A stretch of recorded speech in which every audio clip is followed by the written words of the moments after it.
falling in love with Jesus. And it's about talking about the price Jesus paid for loving us. Ano-ano po ba ang kinakailangang mangyari, maranasan, at pasanin ng Panginoon para tayo mahalin? In healing people, Jesus lost power and energy to the recipient. Mahilig po tayong magpagaling sa Diyos, humingi ng tulong, humingi ng himala, pero syempre, pagka kumuha ka dito sa kabilang side, parang sa accounting, mayroon ka dapat counterpart sa kabilang side because both things must happen on the two sides of the equation. That nothing ever happens without causing a reaction of events.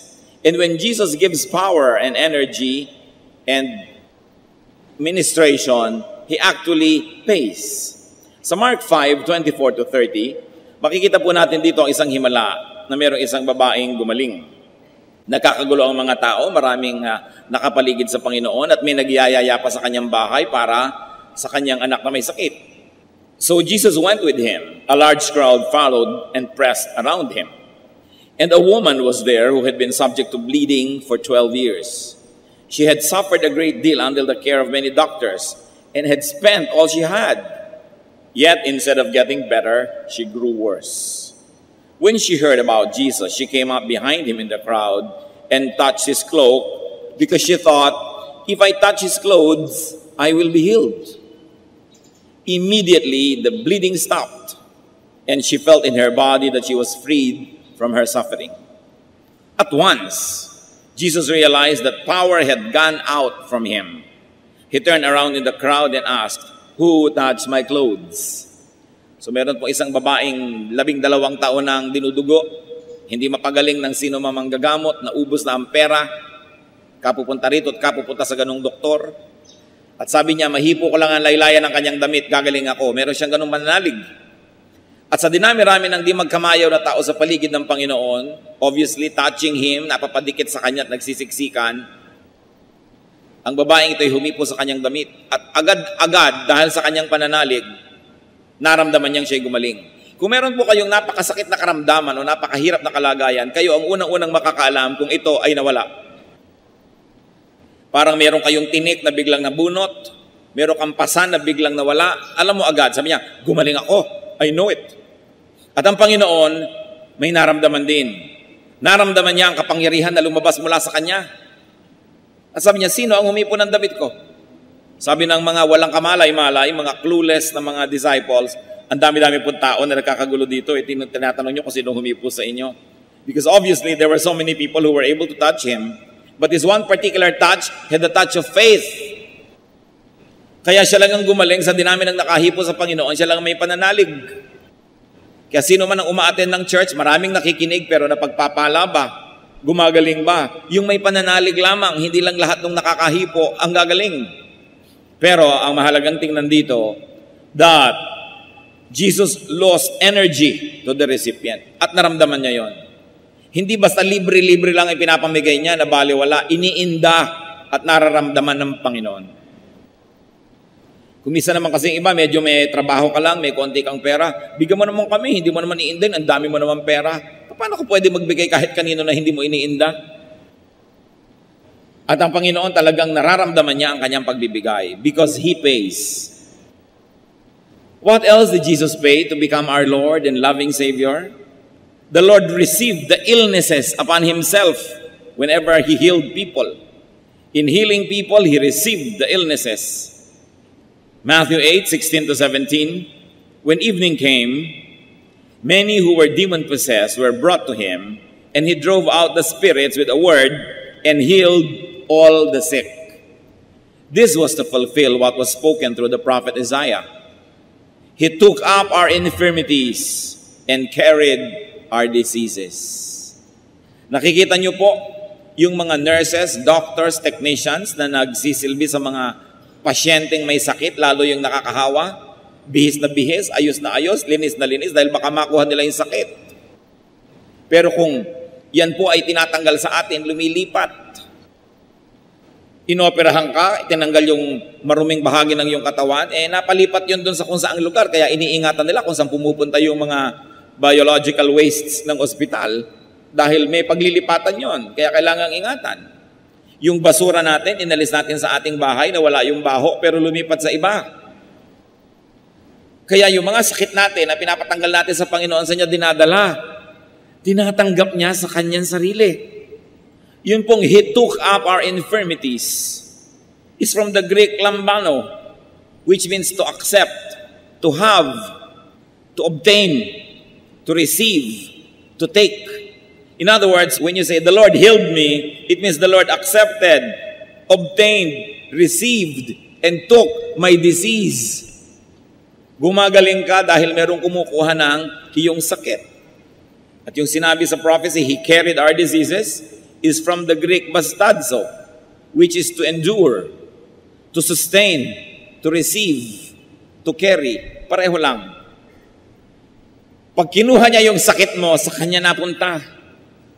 Kaya hindi pwede kang pagpalain ng Panginoong Hesus na hindi niya nararamdaman na pinagpala ka dahil siya ang nagbabayad.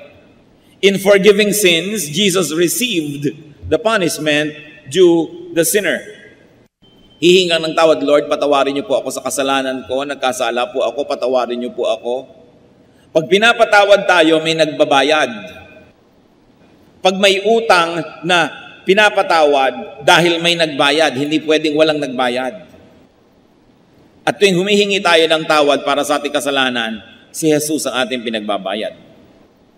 Mga kapatid, kung minsan siguro, sobrang na tayo nasanay sa kabutihan ng Diyos. Lord, pagka magko-confess sa gabi bago matulog, marami po akong kasalanan, tulad din po ng kahapon, sorry, thank you po, good night. Ganon na lang ba kagaan ang paghingi ng tawad? Kung atin pong laging naaalala na pag humihingi tayo ng tawad, may nagbabayad at ang Panginoon yun. Whenever you ask to be cleansed, linisin niyo po ako, Panginoon. You are asking Jesus to shed His blood to cleanse you. Cleansing, salvation is free, but it is not cheap because Jesus pays. Isaiah 53 verses 5 to 6, referring to the Lord, but He was pierced for our transgressions. He was crushed for our iniquities. The punishment that brought us peace was upon Him, and by His wounds we are healed. We all like sheep have gone astray. Each of us has turned to his own way, and the Lord has laid on Him the iniquity of us all. Bakit siya sinugatan? Dahil sa ating mga kasalanan. Bakit siya dinurog? Dahil sa ating mga karumihan. Bakit siya pinarusahan? Ba't tayo nagkaroon ng kapayapaan? Dahil lahat ng gulo natin itinambak sa Kanya at ibinigay sa Kanya. At bakit nawala ang ating mga sugat? Sapagkat inilipat sa Kanya. Sabi, lahat tayo para mga tupang naligaw. Alam niyo po, ang mga tupa, napakadaling maligaw. Kahit araw-araw, doon dumadaan sa landas na yon, konting lito lang, nalito na, lumiko na sa iba, nahulog na sa bangin. Kaya ang ginagamit na paghahalin tulad sa mga mananampalataya ay tupa. Kasi ang tupa ang daling maligaw. Tulad natin, sa niya ang dali-dali nating maligaw at ibinunton sa Kanya ang lahat ng parusa para sa ating mga kasalanan. Kaya ang sabi sa 1 Peter 2:24, echoing Isaiah, He Himself bore our sins in His body on the tree, meaning the cross, so that we might die to sins and live for righteousness. By His wounds, you have been healed. Nagkaroon ka ng buhay kasi may namatay. Napatawad ka kasi may nagbayad. May lamb, kaya merong forgiveness. Kaya ang tawag sa Panginoon din, Lamb of God. Alam niyo po, sa old tradition of Israel, sa kanilang mga tradisyon ng pag-aalay ng mga hayop, hahawak sila sa ulo ng hayop at sa isang seremonya ay waring inililipat doon sa hayop ang kanilang mga kasalanan. At pagkatapos ang hayop na ito ay papatayin, ititigis ang kanyang dugo at ibubuhos doon sa altar. At dahil mayroong hayop na kumuha ng kanilang kasalanan at itinigis ang kanyang dugo, pambayad sa kasalanan na yon, ceremonially napapatawad yung kasalanan ng mga mananampalataya na nagbibigay ng offering. Ito po yung old offering tradition of Israel. But of course, this was only a hint, a clue of the offering that the true Lamb of God, Jesus, was going to pay. So sa kamatayan ni Jesus, lumilipat sa Kanya ang ating kasalanan, kaya Siya namatay. Hindi naman nakakapagpatawad ng kasalanan yung patuloy kang mag-offer ng mga hayop. Kung hindi mo yun ikinokonekta sa pananalig doon sa darating na Kristo na magiging tunay na kabayaran sa mga kasalanan. So even the offering of blood sacrifices don't mean anything if it is not connected in faith through the blood of Jesus. Kaya lahat po ng ating sacrifices, kung walang kinalaman din kay Jesus, baliwala. Pero ang mahalaga nating tandaan, may nagbayad. May Barabas kasi may Jesus. Ano po ang nangyari noong ang Panginoong Hesus ay inilitis ni Pontius Pilate? Wala siyang makitang kasalanan. Sa niya, wala akong makitang kasalanan dito. Meanwhile, heto si Barabas, sabi niya, alam na alam niyo at alam na alam ko makasalanan. Pumili kayo kung sino sa kanila ang palalayain ko. Kasi naging kaugalian na pagpista, nagpapalaya ng isang may kasalanan. At ang pinili ng mga tao si Barabas at si Jesus, nagpasa ng krus. Habang ang Panginoon ay hinahataw, nagpapasa ng krus at ipinapako, si Barabas nagpa-party. Nagkaroon bigla ng bienvenida party ng kanyang mga kaibigan, kamag-anak, sapagkat siya'y lumaya, samantalang siya'y dapat ay ipako sa krus, dapat siyang parusahan. Pero nakalaya siya dahil si Jesus ang napako. Mga kapatid, tayo ang mga Barabas na yan. Sabihin niyo sa katabi niyo, ikaw si Barabas. At sabihin niyo naman sa nagsabi sa inyo, at ikaw din. Kaya tayo pupunta sa kalangitan dahil si Lord ay nagbayad. Sabi sa Bible, He went down to the depths of hell for 3 days. Kaya tayo magkakaroon ng buhay, siya'y namatay. Kaya tayo lumilinis, siya ang pinarumi. At siya ang tumanggap ng ating mga kasalanan. So we should never just take confession lightly. Na hindi natin sabihin, Lord, may kasalanan na naman po ako. Sabi ng iba, sige na, magkasala ka na, i-confess mo na lang. Madali namang kausapan Diyos, i-confess mo lang. Sabi sa Bible, if we confess our sins, He is just and will forgive us all our iniquities. Yes, the Lord forgives, but the Lord pays. Tuwing kayo po, halimbawa, gagawa ng mali, pero alam nyo, magulang nyo magbabayad. At di ba, nangyayari naman sa buhay natin yan? Mga anak gagawa ng mali, magulang nagbabayad. Magulang nagbabayad ng piyansa, magulang ang nagbabayad sa pulis, magulang ang nagbabayad sa hukom, magulang ang nagbabayad sa ospital, sa mga na-damage. Talagang may nagbabayad. Pero anong klaseng anak ka naman tuwing wala ka na lamang ginagawang pag-iingat dahil may nagbabayad naman? At sa mga kasalanan natin paulit-ulit, ang Panginoon, paulit-ulit nating sinusugatan para kuhanan ng dugo na panglinis sa ating kasalanan. Ganun niya tayo kamahal. Isang pagmamahal na hindi dapat abusuhin, isang pagmamahal na dapat maging inspirasyon natin para tayo magsikap na bigyan siya ng kaluguran, kasiyahan, at tigilan natin ang kahihingi ng dugo niya. Ngayon yung iba naman, ba't hindi ka malang nagko-confess kasi nahihiya na ako sa Diyos humingi ng dugo eh. Kung talagang nahihiya ka, ang tigilan mo ay ang pagkakasala. Kasi kahit hindi ka humingi ng dugo at palinis, offensive pa rin sa Diyos ang karumihan. Yan po ang pinagkaiba, mga kapatid, ng Christianity. That's why we do not apologize to say that this is the real one, the genuine one. Because in Christianity, Christ pays. In all other religions, you pay. Humanap kayo ng ibang religion na hindi salvation through faith in Jesus. Siguradong yung tao ang Savior niya. Kailangan siya magsakripisyo, kailangan siya magbayad, kailangan siya magbiyahe patungo sa malayo to earn points, kailangan siyang gumawa nito at gumawa noon, magpahirap sa sarili dahil siya ang nagbabayad sa kanyang kasalanan. Pero kaya ba nating bayaran? Ano man ang gawin natin sakripisyo? Hindi. Jesus paid for our sins. This is the very, very cornerstone and uniqueness of Christianity.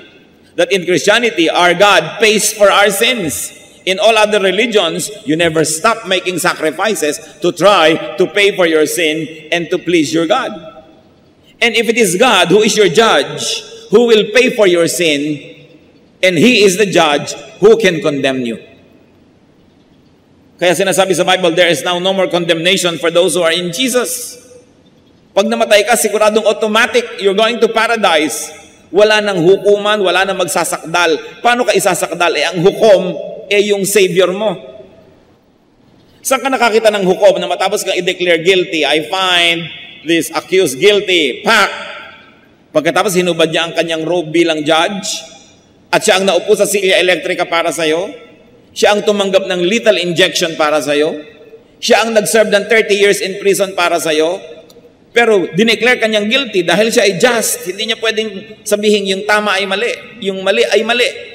Hindi niya pwedeng sabihin yung mali ay tama. Yung mali, mali. So we are all declared sinful, but Jesus paid for our sins. God, who is our Savior, is also our judge.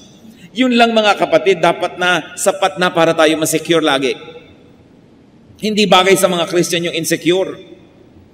Nai-insecure ka doon sa isang mahusay-husay na tao. Hindi bagay yan. Hindi bagay yung nai-insecure ka sa ganito, sa ganyan, wala kang siguradong kakainin next month, nai-insecure ka.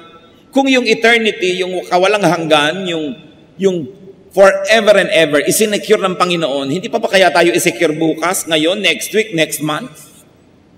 At kung si Jesus ay mamamatay para sa ating kasalanan, ililipat sa kanyang ating mga sugat, tatanggapin ang mga palo na para sa atin, ang mga pako na dapat ilubog sa ating katawan ay sa kanyang katawan ilubog, hindi pa kaya tayo bigyan ng makakain? Hindi pa kaya niya tayo bigyan ng shelter? Hindi pa kaya niya tayo bigyan ng konti nating kailangan dito sa mundo? Never be insecure. The love of Jesus is enough to make you smile all the days of your life, no matter what happens. Because our eternity is secure.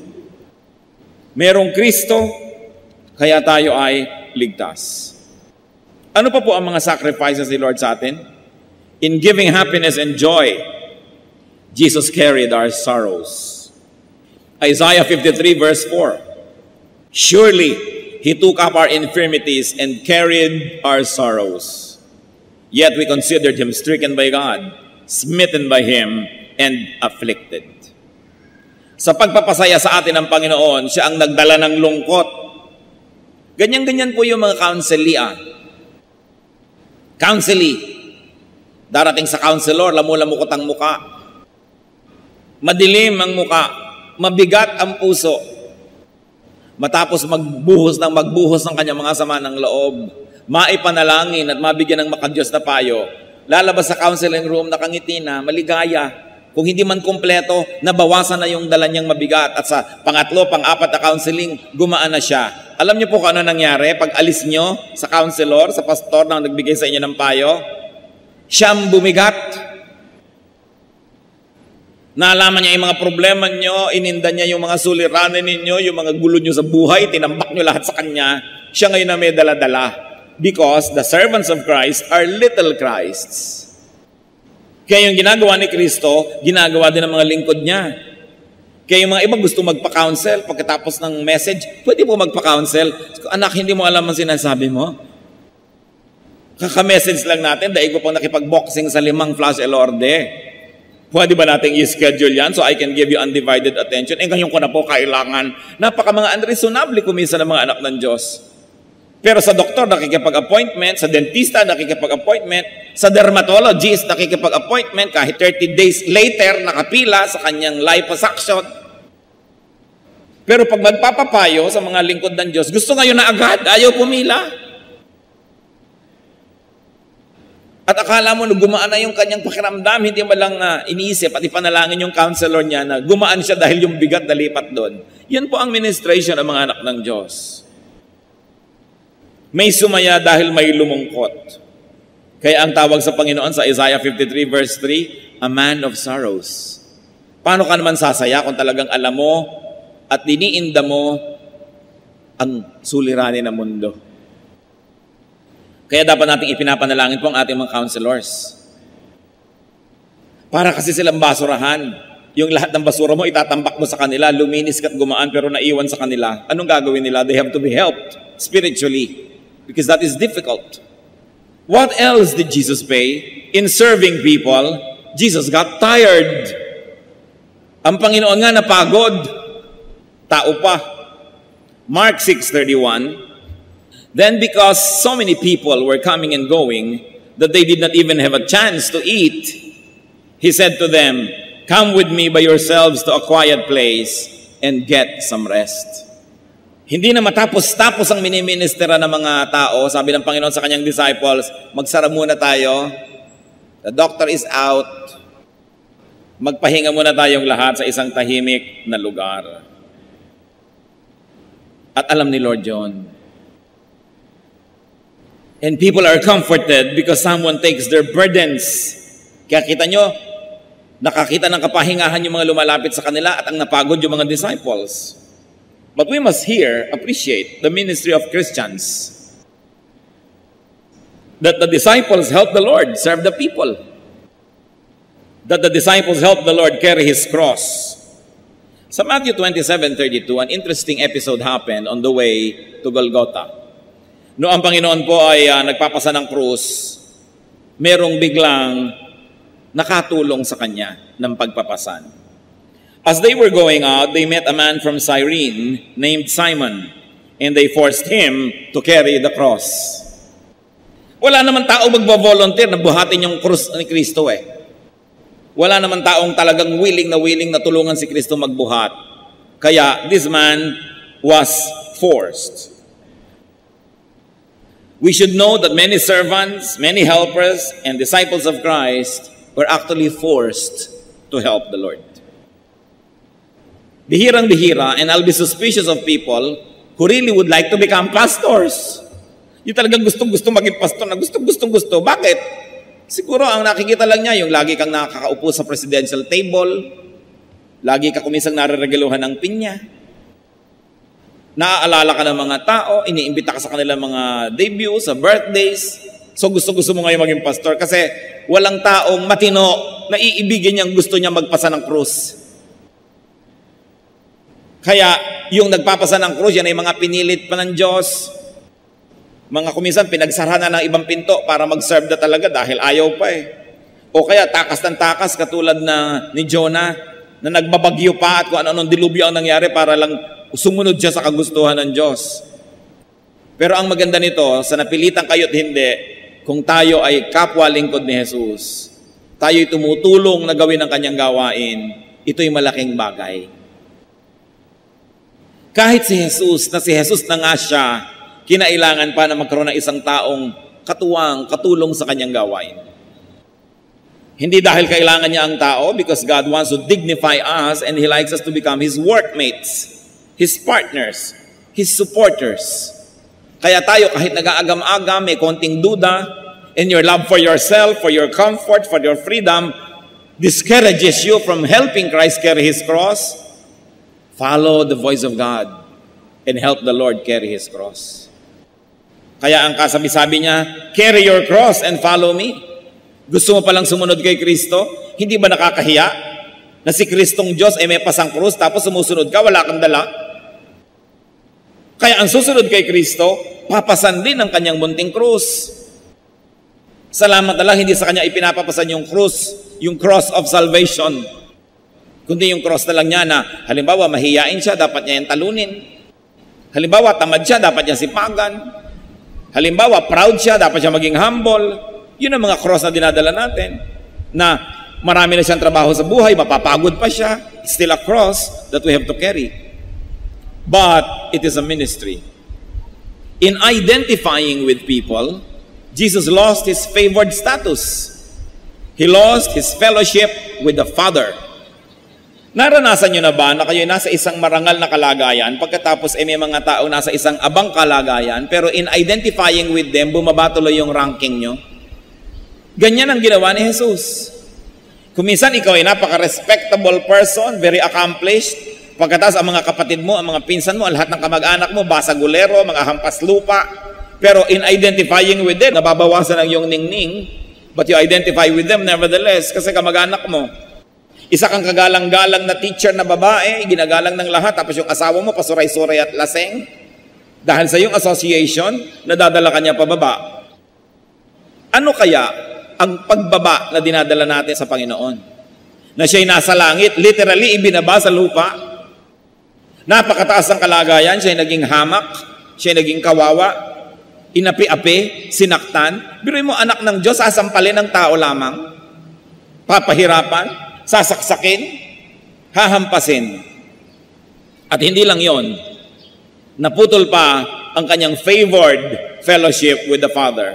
Matthew 27:46. About the 9th hour, Jesus cried out in a loud voice, Eloi, Eloi, lama sabachthani, which means, my God, why have you forsaken me? Isang napakalaking tanong sa marami, bakit sinasabi ni Jesus yun nung mamamatay na siya?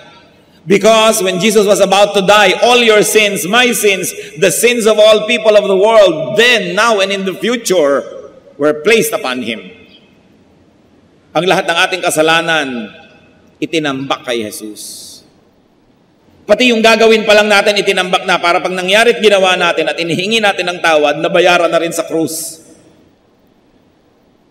Kaya naputol ang relasyon ng Ama sa Anak, because how can God who is holy, how can the Father who is perfectly holy have fellowship with the Son who has now become the sin and who has now become the personification of sin? Nalipat sa Kanya lahat. Kumisan, may anak ka, hindi mo gusto yung mapapangasawa dahil nakipag-isa doon, itatakwil mo. Hindi mo na ako ama mula ngayon. E paano pa yung Diyos Ama sa langit? Ano magiging relasyon niya sa Diyos Anak na naging sobrang makasalanan, pati yun naputol? Ibinaba natin ang kalagayan ng Panginoon at ginawa niya yon para tayo itaas. Huwag magtaka, mga kapatid, if in our association with Jesus, sa tingin ng iba bumababa tayo. Sobrang pagbaba ang ginawa ng Panginoon para maki-associate sa atin. Huwag tayong manghinayang kung sa tingin lang ng ibang tao dyan, bumababa tayo dahil kayo nagbabasa ngayon ng Bible, dahil ikaw ngayon ay naging born-again Christian, dahil ikaw ngayon ay naghahanap ng katotohanan. Sabi nila, ano nangyari sa'yo? Bakit iniwan mo ang ating dating relihiyon? Naligaw ka na ng landas, nababaliw ka na, nagbabible ka na. Kung minsan, itinatatuhan natin ang ating pagiging anak ng Diyos para huwag bumaba ang pagtingin ng iba sa atin. Pero ang pagbaba ng Panginoon, hindi sa pagtingin ng makasalanang tao, kundi sa pagtingin ng Diyos Ama, ginawa niya para sa atin. So you be identified with Jesus. If He was willing to be identified with you, all the more that we should be willing to be identified with Him. Ano sabi ng Panginoon sa Matthew 10:32-33? Whoever acknowledges me before men, I will also acknowledge before my Father in heaven. But whoever disowns me before men, I will disown before my Father in heaven. Pag ako ay pinagbapuri mo sa harap ng tao, ipagmamapuri kita sa harap ng Ama. Pero pag ikinahiya mo ko sa harap ng tao at itinatwa mong anak kita, itatatwa kita sa harap ng Ama sa araw ng paghuhukom. Ganun ang pagmamahal sa atin ng Diyos. Sobra. Christianity is a religion premised on love, on the love of God for people. Sa kayo nakakita ng relihiyon na yung Diyos ang nag-o-offer at ang offering niya hindi bulaklak, hindi kandila, hindi dasal, hindi usok. Ang offering niya ang sarili niyang buhay para sa kanyang mga anak. So the Lord loves us. Jeremiah 31:3. The Lord appeared to us in the past, saying, I have loved you with an everlasting love. I have drawn you with loving kindness. In loving and serving people, the Lord Jesus Christ received all our illnesses upon His body. He received the punishments for our sins. He carried our sorrows, grew tired, and lost His fellowship with the Father. But of course, He regained this in victory, because the holiness and perfection of Jesus could not keep Him on the ground, could not keep Him dead, could not hold Him in hell. But the holiness and perfection of Jesus is above the sins of us all. Ang kanyang kabutihan ay higit sa kasamaan nating lahat. Ang kanyang kalinisan ay higit na makapangyarihan sa karumihan nating lahat. Kaya kaya niyang bayaran ang lahat ng ating kasalanan. Kaya siya ang kaisa-isa bukod tangi qualified to be Savior and to be Lord. Meron pong nangyayaring osmosis when you are with the Lord. Ano po ba yung osmosis? The movement of liquid from a place of higher concentration to a place of lower concentration. Or the movement of anything. Kaya yung itlog ng itik na ibinabad nyo sa asin ng matagal, nagiging itlog na maalat. Kasi yung alat ng asin nakakalampas doon sa shell na yan ng itlog at nakakapasok sa loob, nagiging maalat. Kaya ang ibinababad nyo, iminamarinade yung karne sa toyo, naglalasang toyo. At kaya naman, yung masarap sana, pero sinobrahan nyo ang sabaw, lahat ng lasa niya nagpunta na sa sabaw, nawala na yung concentration, nag-osmosis. Pag tayo babad sa Panginoon, osmosis happens. Yung kapangyarihan niya, yung kanyang lasa, yung kanyang kagandahan lumilipat sa atin. At alam niyo nangyayari, lahat ng kasamaan natin at karumihan lumilipat sa kanya at binabayaran niya. Kaya ang mahalaga, sino ang iyong kasama, sino ang iyong kababad, dahil magiging ganun ka rin. Kung nakikibabad ka sa mga laging nagpupuyat, magiging puyat ka rin. Kung nakikihalubilo ka sa mga umiinom ng alak, magiging lasenggo ka rin. Kung nakikisama ka sa mga rebelde, magiging rebelde ka rin. Pag sumasama ka sa mga sexually immoral, magiging immoral ka rin. Because there is osmosis. That's why you choose who you go with. Pero syempre, marami namang gustong maglasing talaga, so sasama doon sa nagyayaya sa inuman. Kasi sila mismo gusto rin nila yun eh. Paano pa ako nakonsente, na-encourage? Di lalong mangyayari yun. Kaya yung mayayabang na sumasama sa kapwa mayabang, lalong yumayabang. Yung mga tamad na sumasama sa mga tamad, lalong nagiging tamad. Anong mangyayari kung sumasama tayo sa mga makadiyos? Anong mangyayari kung makikiisa tayo sa Diyos mismo? Kaya napakahalaga that there is osmosis happening in our lives. Saan ba tayo bumababad? Sa salita ng Diyos, sa kabutihan, sa magandang payo? Do not be surprised if in ministering to Christ and in ministering for Christ, you suffer. Huwag kayong ma-surprise. Sasabihin nyo, kung kailan pa ako naging Christian, nagkaroon ako ng ganitong uri ng suffering. Kung kailan pa ako naglingkod sa Panginoon, kung kailan pa ako sumali sa choir, o naging instrumentalist, o Sunday school teacher, kung kailan pa ako nagpastor, kung kailan pa ako nag-volunteer, nagkaroon ako ng suffering. Don't be surprised, because Christ that you follow suffered. Pero, yung sinusundan niya naman patungo sa kaluwalhatian, tatandaan natin, ang daan tungo sa langit ay kailangang dumaan sa Kalbaryo. Sapagkat ang Panginoon na umakyat sa langit ay dumaan sa Kalbaryo at sa krus. At salamat na lang yung most of the suffering was done for us by Christ and we don't have to suffer anymore. Konti na lang ang natira sa atin, parang yung tumulong kay Jesus. Tumulong lang siyang magbuhat sandali pero hindi naman siyang ipinako. Kaya mga kapatid, maghanap-hanap naman tayo ng mabubuhat. Maghanap-hanap naman tayo ng maitutulong sa ministry ng Panginoon. Sapagkat maging nung siya idadalin sa Kalbaryo, ipinakita yung ganung pamamaraan na ang tao ay tutulong, ang tao ay kasama sa pagbubuhat ng krus. Lalo tayong mga mananampalataya. Huwag kayong magulat kung may mga trial. Huwag kayong magulat na ngayon pa na naging Kristiyano ka, kung minsan nagkaroon ng mga hirap. 1 Peter 4:12-13 says, Dear friends, do not be surprised at the painful trial you are suffering, as though something strange were happening to you. But rejoice that you participate in the sufferings of Christ, so that you may be overjoyed when His glory is revealed. Sabi, kung kayo ay nararamay at napapasama sa mga suffering ng Panginoon, magpasalamat kayo at magkaroon kayo ng ligaya. Huwag kayong magulat.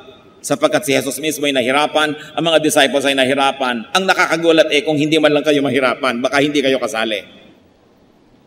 Yun ang nais nating maalala. John 21:15-16. When they had finished eating, Jesus said to Simon Peter, Simon, son of John, do you truly love me more than these? Yes, Lord, he said, you know that I love you. And Jesus said, feed my lambs. Again, Jesus said, Simon, son of John, do you truly love me? He answered, yes, Lord, you know that I love you. Jesus said, take care of my sheep. So tayo minahal ng Panginoon. Ang tanong sa atin ngayon, mahal mo ba ako? At kung ang sagot nyo, yes, Lord, I love you. Alam nyo ang sagot niya, bueno, feed my sheep. Feed my lambs. Take care of my people. Take care of my church. The church is the body of believers, the head of which is Jesus. Kung mahal mo ako, paano mo ako paglilingkuran? Nasa langit ako, paglingkuran mo ang mga kapatid, ang kapatiran, ang church.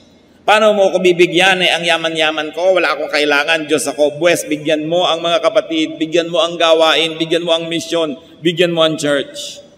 Paano mo ako tutulungan ay ako'y Diyos? Tulungan mo ang mga kapuspalad, ang mga kawawa, because whatever you do to the least of this, you do to me. Gusto mo akong gawa ng mabuti? Sabi ng Panginoon, gawin mo sa iyong kapwa. Gawin mo, unang-una sa iyong mga kapatid sa pananalig, at pagkatapos gawin mo kahit kanino paman. Yan ay ituturing ko na ginagawa mo sa akin. Jesus is loving, we should be grateful. And what better way to show our gratitude than to love those whom He loved? To love His church and not divide it. To love His church and not speak against it. To love His church and do everything to strengthen it, not to weaken it.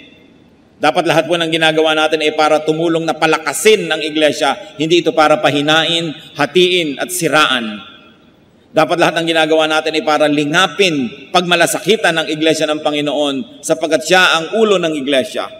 At wala tayong maaaring gawin na pananakit, pagbabaliwala, pagtalikod, pagpapabaya sa church na hindi ituturing na pagtalikod sa Kanya. Because He is the head of His church. And very importantly, because Jesus has done good to you, do to others what Jesus had done for you. 1 Corinthians 11:23, for I received from the Lord what I also passed on to you.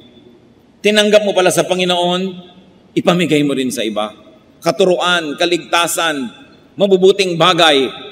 Matthew 10:8, heal the sick, raise the dead, cleanse those who have leprosy, drive out demons. Freely you have received, freely give.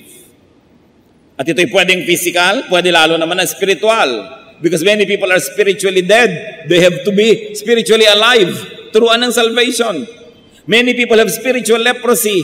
May sakit na nakakahawa, may sakit na napakahirap gamutin. Gamutin sila sa pamamagitan ng katuruan ng Diyos. Magpalaya sa mga demonyo sa buhay ng mga tao. At kung hindi spiritual na demonyong nakatira sa kanya, mga kamalian na ang demonyo ang pinagmumulan. Ibunyag ang mga gawain ng kadiliman at huwag itong pagtakpan. Napakamali na kung may ginagawa ang inyong ina, ang inyong ama, ang inyong anak, ang inyong kapatid na mali, pagtatakpan nyo dahil kapatid nyo sa laman. Dapat ang sugat tanggalin ng takip at nang sa ganon malinis, malanggas, malagyan ng gamot. Kung patuloy mo itong tatakpan, hindi gagaling. At napakarami po na spiritual sicknesses sapagkat pinagtatakpan ng mga kamag-anak, hindi napapagaling, hindi namiministeran, hindi nabibigyan ng counseling dahil nagpapanggap sila na wala namang mali. Yun ang sinabi ni Jose Rizal sa introduction sa No Limit Tangere. May sugat kang pinakakatakpan-takpan mong parang ketong, tatanggalin ko ang takip, ang lambong, at ibubunyag ang iyong karamdaman, hindi para ipahiya ka, kundi para ihanap ng lunas. Pero kung lagi na lang tayong on denial, we're hiding our own weaknesses and our sins from ourselves. And we do that in dealing with our relatives and family na pinagtatakpan natin at kinukonsinte. Hindi nagagaling, lalala ng lalala. Ang sugat kailangang buksan, mahapdiman. So Christian ministers, Christian servants, learn from the Lord and accept that you will also lose energy. Receive illnesses from others, that you can get sacrificed and you bear sorrow. But sabi the Lord, carry your cross and follow me. Christians, this is the difficulty of being servants of the Most High God. Kaya yung mga nasa paligid natin na nagsaserve, i-encourage natin, huwag i-discourage. Ipanalangin natin sila, huwag pagchismisan at pag-usapan. Kung may mga kakulangan na ating mga leader, suportahan natin sa panalangin, suportahan natin sa lahat ng bagay, at nang sa ganun lalo silang lumakas, sapagkat sa pagsunod nila sa yapak ni Kristo, sa paglilingkod nila tulad ng iniuutos ni Kristo, sila man nagkakaroon ng mga pagdurusa na hinarap ni Kristo. So we should be very supportive. Pray for them, support them. Hindi yung pagka lumalaki ang gawain, magkakaroon ng mga intriga, maghihiwa-hiwalay. Hindi tulungan. Habang lumalaki, siyempre, dumadami ang demands. Dumadami ang kailangang manggagawa. Dumadami ang kailangang mga gamit. So, kailangan lalong dumadami ang support, hindi kumokonti. Bakit nga po bang isang phenomenon na nakakalungkot dito sa ating bayan at sa iba man, pag lumalaki yung church, nagkakaroon ng mga division.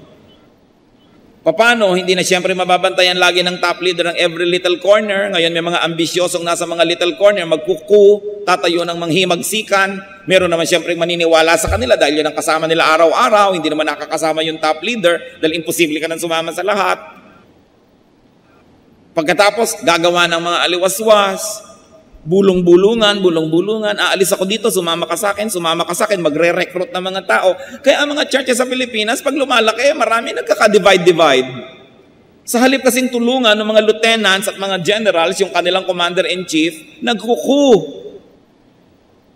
At yung ipinagkatiwala sa kanilang posisyon na makasama ng mga tao, ginagamit nila para pasikatin ang sarili nila, mamahal sila ng mga tao para sumama sa kanilang mga kabuktutan. That's why it is important to respect the chain of command, those who are in authority. Pag meron pong nakakataas sa inyo na hindi na siya susunod sa mas nakakataas sa kanya, hindi na siya dapat sundin. Kasi ang tawag doon, coup.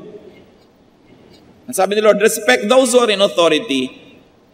So we should never support such kind of efforts. Lalo sa church. Kasi kung minsan sa mga gobyerno, hindi mo na alam kung godly yung leadership. Alam nga namang si Hitler yung leader, sasabihin mo pa, respect those who are in authority. Pag hindi na makadiyos, huwag mong sundin. Dahil pag si Satanas na ang sinusunod, hindi na dapat yung sundin. So it is important for us to realize the sacrifices also of those who obey the Lord. Ang ating mga choir leader, ang ating mga Sunday school teacher, sa kanilang nananahimik na buhay, pumayag sila magpasan din ng krus na yon, huwag nating dagdagan. Huwag na tayo yung maging pasanin. Maging supportive tayo. It is important to pray for those who follow Jesus. You know, pati ang mga babae po, very supportive sa Panginoon. Nung siya naglalakbay sa Galilee, sabi sa Mark 15:41, in Galilee, these women had followed him, meaning the Lord, and cared for his needs. So si Lord, kahit nung nandito sa lupa, nakakapaghimalaan, pero tinatanggap niya yung tulong ng mga naniniwala. Kaya dapat din tayong tumanggap ng tulong at dapat tayong magbigay ng tulong. But remember, if you're going to a counselor, pray for him or her. And after you have been counseled, continue to pray for the counselor kasi inilipat mo sa kanya yung bigat. Huwag naman tayong para maging bata at isip bata na kung may problema ka, sarili mo talagang iniisip mo, hindi mo na iniisip yung counselor. Na baka nga may problema rin yun sa oras na ito dahil tao rin yung katulad mo. Na marunong din tayong magpasintabi, magpa-schedule, magkaroon ng kagandahang asal. Hindi ko may need tayo para tayong isang batang nag-iiyak at naggugugulong sa lupa na ang gusto mo unahin ka ng lahat na pansinin. Kailangan suportahan din natin yung mga sumusuporta sa atin. Because when we weaken them, we also weaken ourselves. When you are not supportive of your church will be weak, your church cannot serve you. So in the end, you lose. Pero ano po ang sentro ng ating pinag-uusapan ngayon? Jesus paid a very dear price to love us. We should be willing to pay the price to love Him in return. Aming Diyos, kami po'y naghahanap pa ng mga personal na application sa aming napag-aralan. Ituro niyo po sa amin kung ano ang mga dapat namin gawin dahil mahal niyo kami. Maging mapagmahal din kami sa aming kapwa, maging matulungin. Turuan niyo kami, Panginoon, na igalang, mahalin at suportahan ang mga nangunguna sa amin. Nakapwa-tao lang naman namin sila at hindi sila katulad mo na Diyos. Kaya turuan mo kami, Panginoon, na sila ay lalo pang suportahan, to empower them, to pray for them, so that they may be able to do the duties that you have given them, not only with strength and power, but also with joy. At kami naman, Panginoon, ituro mo to carry our little crosses. Maiksi lang naman, Panginoon, ang paglalakbay patungo sa Golgotha at lalong maiksi naman yung panahon na ginugol nyo, O Lord Jesus Christ, sa krus. Alam namin, Panginoon, ang naghihintay sa amin is a glorious eternity.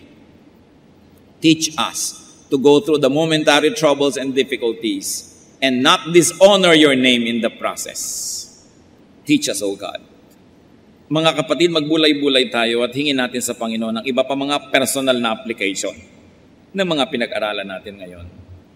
Today, when you hear His words, do not harden your hearts as in the rebellion, but allow the Lord and allow the word of the Lord to pierce your heart, to minister to you, to give you comfort if that's what you need.